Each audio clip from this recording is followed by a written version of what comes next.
Now, in this video, we want to discuss some things that you want to do before you hit record. And at the end, you're going to understand why these things are important to do beforehand. And of course, it almost seems that this would be elementary. You want to make sure you have your content ready. If you're going to read it, if you're going to refer to it, it needs to be available before you actually hit the record button. You shouldn't have to go and search for it, and you really don't even want to pause the video to go get it. It really does disturb the continuity. It can disturb the level of your voice. It can disturb a lot of things if you have to stop your presentation in order to retrieve something that should be readily available right in front of you. Now, screencast videos work best when you already have some knowledge or expertise, and that it goes without saying. If you're going to be presenting something, even if you're presenting something that you're using the private label rights in order to present, you should have some knowledge. You shouldn't be reading it for the first time if you're going to do a video that's actually going to be interesting enough for people to listen to. You don't want to read anything. If you read from a PowerPoint, if you read from a Word document, it's going to sound like it. And so you always want to have some knowledge of the subject matter so that if you have to stop reading or if you have to stop referring and you actually have to give an anecdote, you actually have to talk or tell a story, you are going to be able to make it interesting for your audience, for your viewers. Open up the tabs on your browser ahead of time in sequence. You want to think through your presentation. So don't get to your presentation and have to open up tabs and open up browsers. The time that you think it takes as a video creator is a lot longer to the person experiencing it. You don't want to spend your time on camera opening tabs, looking for things in your browser. These things should already be ready. They should already be in sequence. And this is especially true when you're looking at programs like Google Chrome or Firefox or Internet Explorer. These give you the opportunity to set up tabs ahead of time. You should have already thought through your presentation before you actually hit the record button. And this has been said in many different instances. You don't want to linger on any screen too long.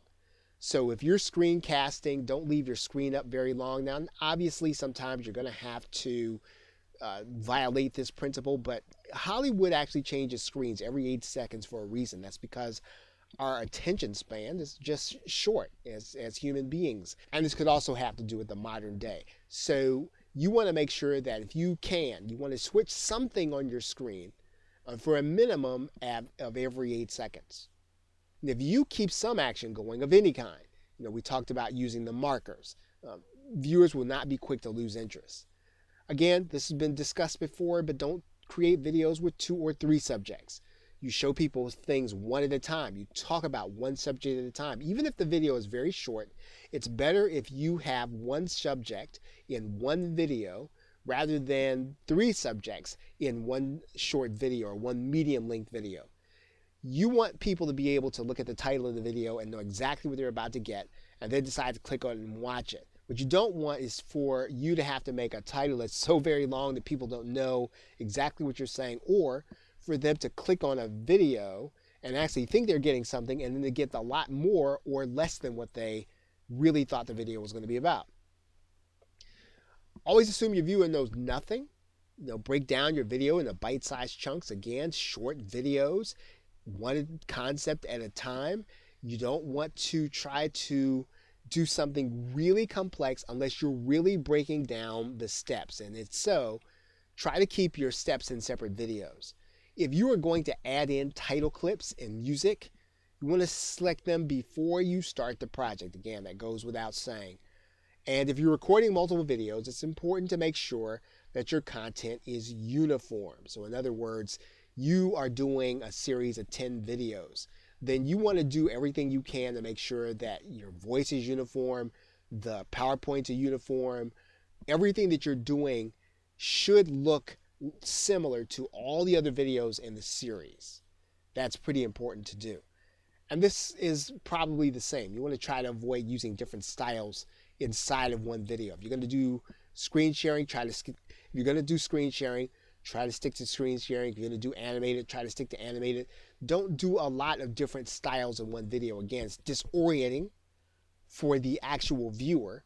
And it can be confusing, and even though it might keep their attention, it might not get your point to where you actually want it to be. Now, why is all this important? And we've actually hinted at this, because to do something like this, and this is what you don't want to do, you don't want to type on your screencast video and go looking for websites. You don't want to search for information. This is disorienting, and it's an invitation for people to tune out of your video. All of the typing that you can do ahead of time, you want to do it ahead of time. You don't want to type on your video. And if you must do it, if you must type, even after you have set things ahead of time, you pause the video, then type. This is an important distinction to make. So again, you pause the video, then type. Do your typing, write in the information you want, and then come back to the video, because that really holds your viewers' attention. It makes your videos concise, and it also gives them the opportunity to connect with your information. Okay, so with that, thanks, and I will see you in another video.